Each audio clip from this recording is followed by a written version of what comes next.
السلام عليكم ورحمة الله وبركاته. معاكم رشا.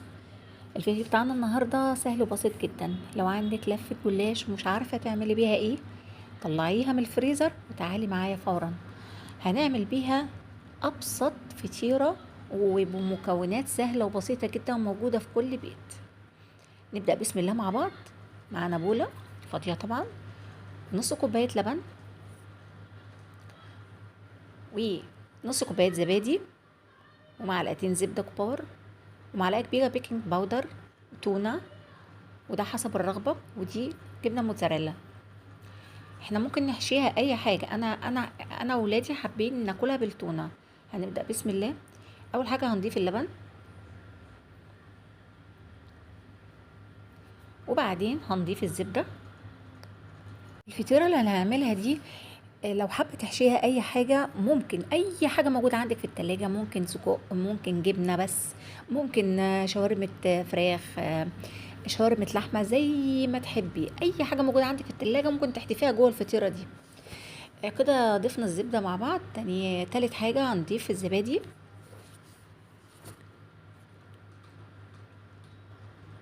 اللهم صل وسلم وبارك على سيدنا محمد وعلى اله وصحبه اجمعين. ما ننساش الصلاه على النبي عشان اكلنا كده يطلع طعم وجميل عليه الصلاه والسلام. معلقه البيكنج باودر اخر حاجه ضفناها، وبعدين هنقلب تقليب عميق عشان الخليط يبقى متجانس مع بعضه ويدينا قوام كريمي. لو عندك هاند بلندر هيسهلك الامور جامد، لو عندك مضرب يدوي تمام، لو عندك مضرب كهرباء تمام برضه. انا كده استمريت في التقليب لحد ما القوام بقى كريمي معايا. هنشوفه مع بعض دلوقتي. شايفين يا جماعه هو قرب يبقى كريمي. انا هسيبكم واكمل ضرب مع نفسي وبعدين نبدا شغل مع بعض.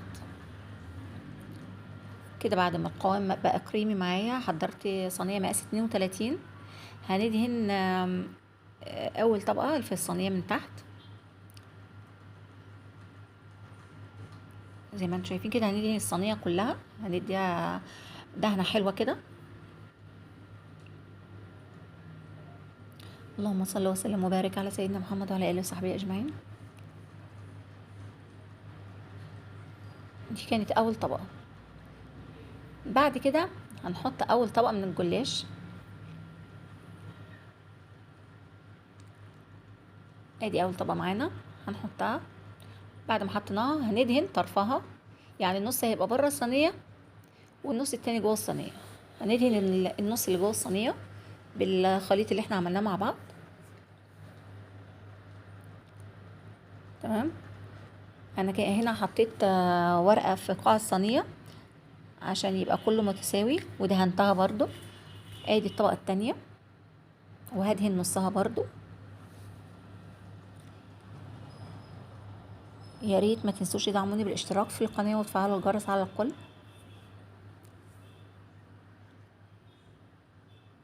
ويا ريت ما تنسونيش باللايك لو الفيديو عجبكم. هنخلص بقيه الطبقات. كل ما نحط طبقه نصها هيبقى جوه الصينيه والباقي بره الصينيه، وهندهن بنفس الخليط لحد ما نخلص كل الطبقات من كل الجوانب لحد ما نظبط الصينيه كلها. ودي كانت اخر طبقه، وهدهن برضو بالخليط اللي احنا عملناه ونبدا في الحشو.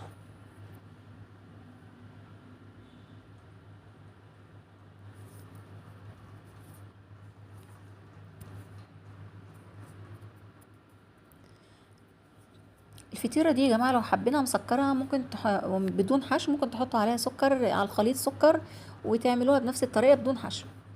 هنا ابتدينا نحط التونه وهنوزعها في كل الاتجاهات عشان نساوي الصينيه. دي تونه حاره. انا وولادي وباباهم عامه بنحب الاكل حار.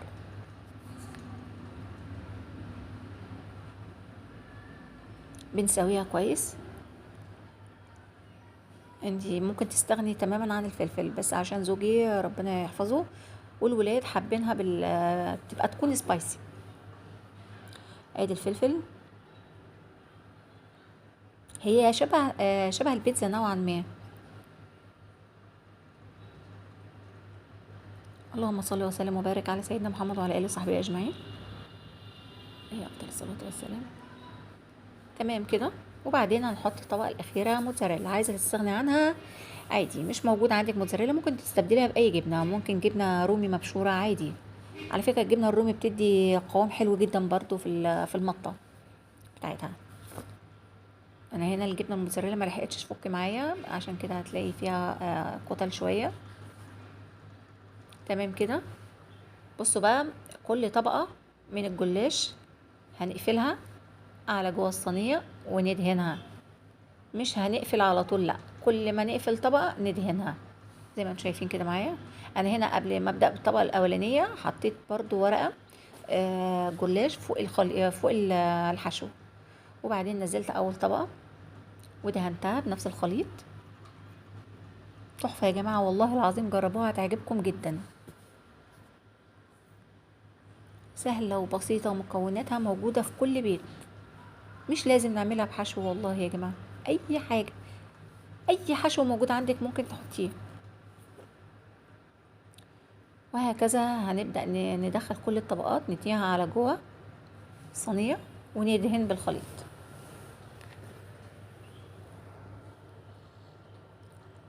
تمام. هنخلص كل الطبقات مع بعض.